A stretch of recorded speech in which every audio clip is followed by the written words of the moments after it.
সবাইকে 25তম ক্লাসে স্বাগতম। আজকে আমরা দেখব মেজারমেন্ট ইউনিটস।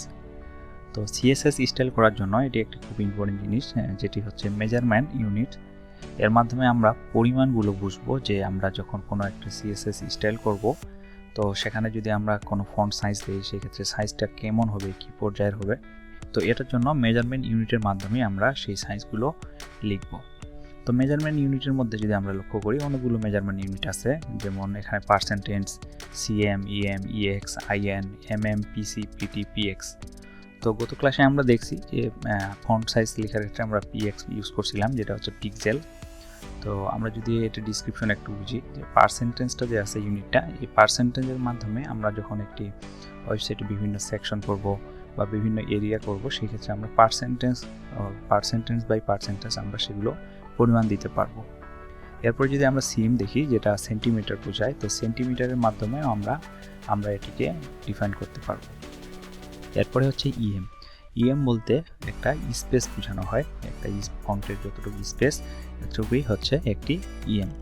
এরপরে হচ্ছে ইএক্স।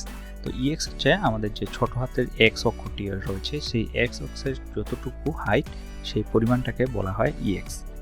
এরপরে রয়েছে আইএন মানে হচ্ছে ইঞ্চির যে পরিমাণটা রয়েছে সেটি হচ্ছে আইএন দিয়ে প্রকাশ করা হয়। এরপরে এমএম দিয়ে হচ্ছে মিলিমিটার, যে পরিমাণটি রয়েছে মিলিমিটার, এই মিলিমিটারটি বোঝানো হয়। এরপরে রয়েছে পিসি দ্বারা পিকাস বোঝানো হয়। 1 পিকা সমান হচ্ছে 12 পয়েন্ট, মানে হচ্ছে 12 বিন্দু। 1 ইঞ্চিতে 6 পিকাস থাকে। এরপরে রয়েছে পিটি দ্বারা পয়েন্ট বা বিন্দু বোঝানো হয়। 1 ইঞ্চির মধ্যে 12 ভাগের 1 ভাগ হচ্ছে 1 পয়েন্ট বোঝানো হয়। এরপরে শেষের যেটি রয়েছে সেটি হচ্ছে পিএক্স, যেটি বললাম যে পিক্সেল বোঝানো হয়, আমরা যেটি গত ক্লাসে ইউজ করে আসছি। তো আমাদের যে সিএসএস যখন আমরা স্টাইলগুলো করব, এগুলোর মধ্যে সবথেকে বেশি আমরা ইউজ করব পিএক্স, এবং এটি হচ্ছে একটি স্ট্যান্ডার্ড মেজারমেন্ট ইউনিট পিএক্স মানে পিক্সেল, এবং অন্যান্য জায়গায় আমরা পার্সেন্টেজটাও ইউজ করব। তো পিএক্সটা আসলে স্ট্যান্ডার্ড কেন, যদি আমরা পিএক্সটা সম্পর্কে মানে পিক্সেলটা সম্পর্কে বুঝি, পিএক্স হচ্ছে একটি স্ক্রিনের পিক্সেল বোঝায়।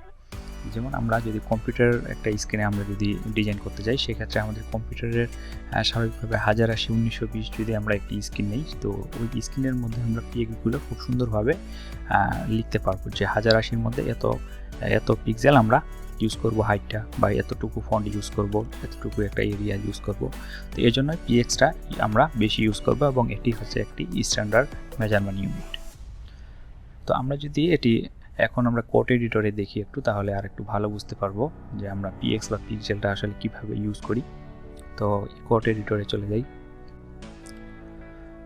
তো কোড এডিটরে যদি আমরা এই H2কাই আমরা যদি মনে করি এখানে একটা HTML লিখছি, এবং CSS হিসেবে আমরা এখানে লক্ষ্য করব যে H2 এর ভিতরে কালার গ্রিন দিছি, এবং ফন্ট সাইজ এই যে 20 px লিখছি, এই pxটাই হচ্ছে পিক্সেল।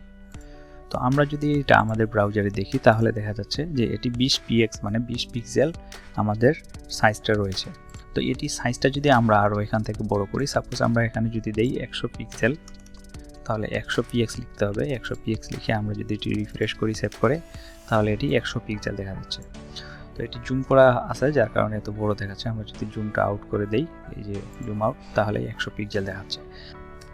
তো এভাবে একটি ওয়েবসাইটের মেজারমেন্ট ইউনিটের মাধ্যমে আমাদের যে পরিমাণগুলো রয়েছে, মাপকাঠিগুলো রয়েছে, এই মাপকাঠিগুলো এই আমরা পিক্সেল দিয়ে এবং পার্সেন্টেজ, কিছু জায়গায় পার্সেন্টেজ দিয়ে ইউজ করব।